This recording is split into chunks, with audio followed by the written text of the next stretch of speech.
What's up, everybody? Today's video is how Nicholas Bendtner's crazy life destroyed his Premier League dreams. My name is Greg, an American living abroad in Spain, learning the beautiful game of football, one question at a time, with your help. And today's video is brought to you by The Upshot. I will include a link in the description so you can go and show them some love. I'm sure they would definitely appreciate that. Now, this is a recommendation that came through Discord via Marcel, and actually a lot of people want me to check him out. Apparently his name is Lord Bendtner. Is that right?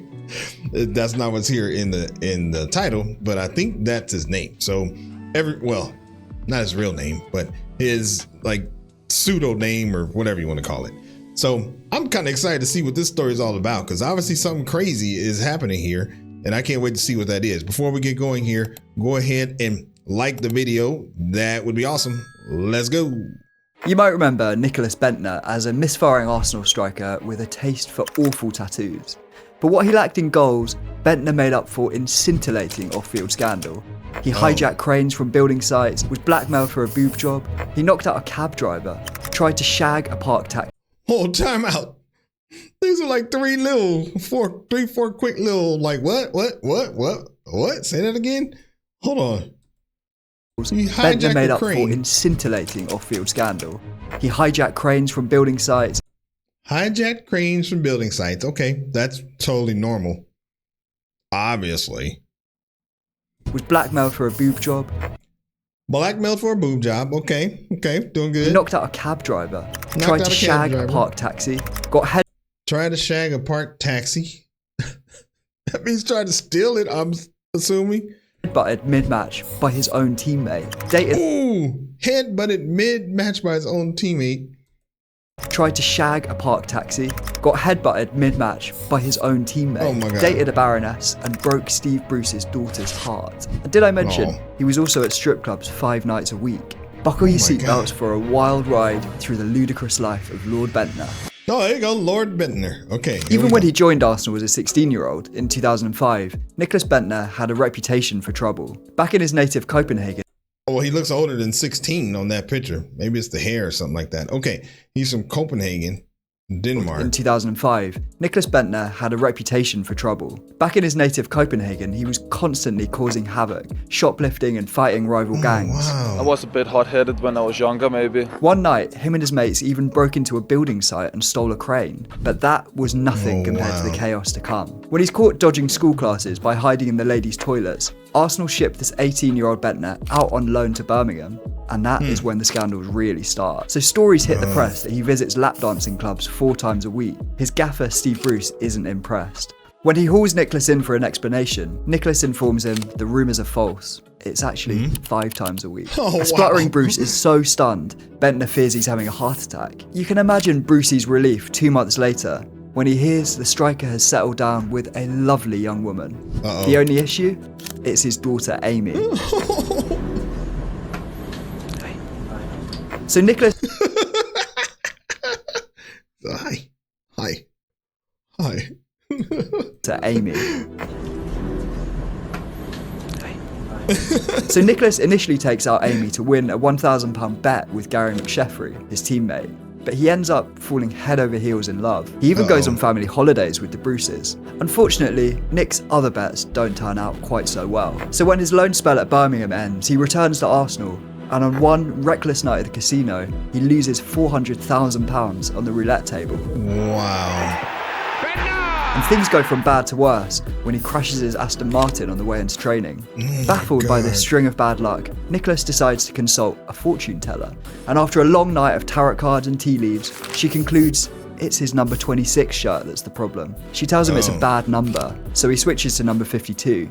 Her crackpot theory does not work. And yeah. I mean, how creative is that? Like, just multiply it by 2. Let's pick that number. I mean, at least come up with some, like, I think it should be number 12 or something, something that has no logic behind it.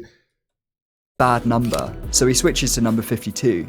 Her crackpot theory does not work. And on the pitch, things get even worse. Oh, Bendtner God. gets sent off on his first Premier League start, then gets in a fight with his strike partner Emmanuel Adebayor during a humiliating 5-1 loss to Spurs. Adebayor gives him a bloody nose, and the pair are fined 2 weeks' wages. But with that and a catalogue of comedy misses, Gunners fans turn on him. His attitude stinks. It absolutely stinks. But I don't think January can come fucking quick enough, can it? God. But supporters aren't the only ones Bendtner's pissing off. Steve Bruce is kicking back with a pina colada in Marbella when his daughter Amy calls.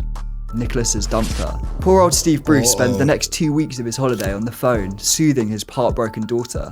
To be honest, she's probably dodged a bullet though, because back in London, Bendtner has developed a ravenous appetite for shagging. After one game, him and a teammate sneak girls back to the team hotel for sex games on the water slide. "We had knees glowing red from taking them doggy style," he later recalls. But his promiscuous lifestyle soon comes back to haunt him. A few months after sleeping with a girl, Nicholas gets a call. She's pregnant with his child. And not only that, she threatens to go public unless he buys her a boob job. You know, it's a boob job blackmail. Classic case. Bendtner reluctantly coughs up the cash and complains about gold diggers from the nightlife scene. So he cooks up a simple solution to his problems with the ladies.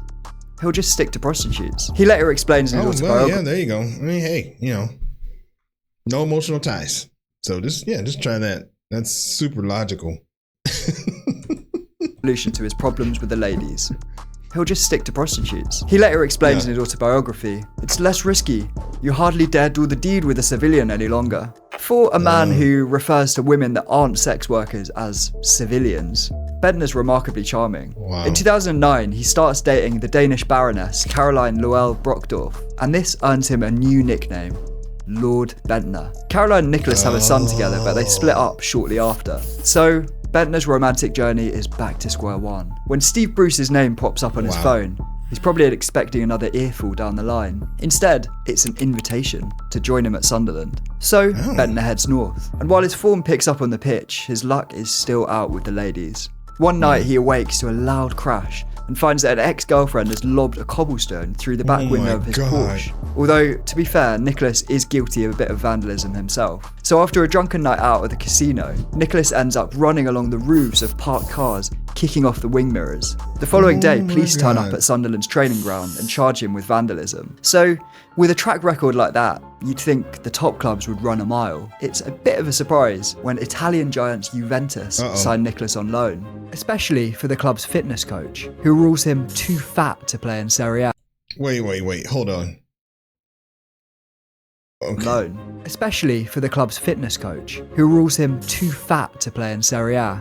He only manages 9 games for Juve before they ship him out to German side Wolfsburg, where he enjoys 2 tranquil years until it all comes crashing down one night in Copenhagen. A local cabbie reports that Nicholas dropped his pants and rubbed himself on my taxi while whipping the car with his belt and screaming, "Fuck me!" Nicholas somehow avoids arrest for this, but it's not long before the cabbies of Copenhagen are back in his sights. On a night out with his new girlfriend, Nicholas clashes with the driver over a £4.80 fare. He ends up punching him in the face, breaking his jaw. And after scaling the heights of the Premier League, Nicholas hits rock bottom as he's handed a 50-day jail term. But there is a way back.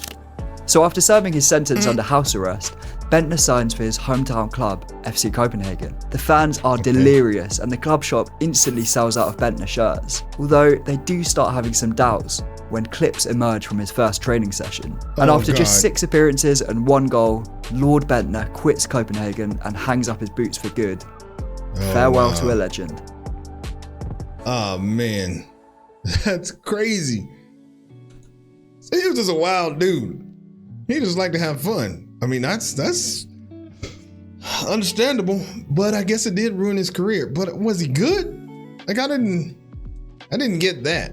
Was he good if it wasn't for all this craziness, or he was just crazy, which is what made him relevant?